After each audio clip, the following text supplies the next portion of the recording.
કયો તહેવાર આવે છે?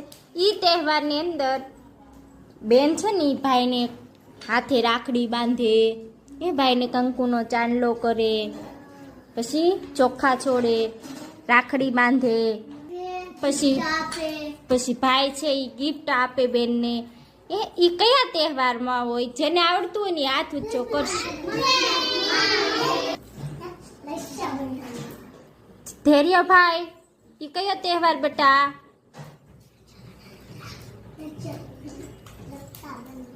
સરસ, રક્ષાબંધન. કયો તહેવાર